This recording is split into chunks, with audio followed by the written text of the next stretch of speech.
सुवर्ण भारतमध्ये आपल्या सगळ्यांचं स्वागत. मी रश्मी हिवरे. आजच्या काही ठळक व विशेष घडामोडी. मेहंदी चंदनखेडेची इंटरनॅशनल कॉन्फरन्ससाठी निवड.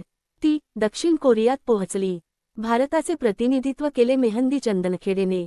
अनेकांनी केले तिच्या यशाचे कौतुक व अभिनंदन. मनात जिद्द व परिश्रम घेण्याची क्षमता असली की आपण कोणत्याही क्षेत्रात पुढे जाऊ शकतो, हे विदर्भातील उमरेडच्या मेहंदी चंदनखेडे हिने प्रत्यक्षात खरे करून दाखविले आहे. नागपूर जिल्ह्यातील उमरेडच्या महाराष्ट्र प्रांतिक तैलिक महासभेच्या ज्येष्ठ पदाधिकारी व सांस्कृतिक विभागाच्या प्रमुख श्रीमती सोनाली विठ्ठल चंदनखेडे यांची ती कन्या. फर्ग्युसन कॉलेज पुणे येथून तिची एका प्रोजेक्ट संदर्भात दक्षिण कोरियासाठी निवड झाली.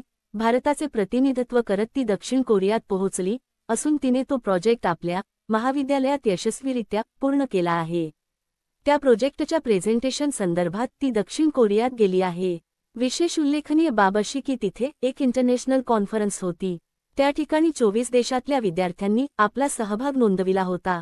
त्या 24 देशातल्या विद्यार्थ्यांना मागे टाकून उमरेडच्या मेहंदी चंदनखेडे हिने प्रथम क्रमांकासह गोल्ड मेडल प्राप्त केले. यासोबतच तिने भारत देशाचे नाव रोशन केले आहे. गत 2 महिन्यापूर्वी वडिलांचे हृदयविकाराने निधन झाले.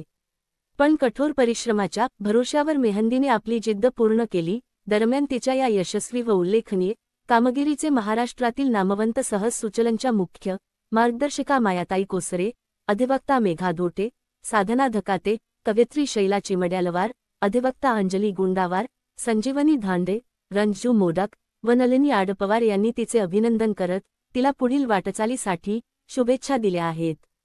सुवर्ण भारतसाठी चंद्रपूर वरून किरण घाटे. आमचे विदर्भ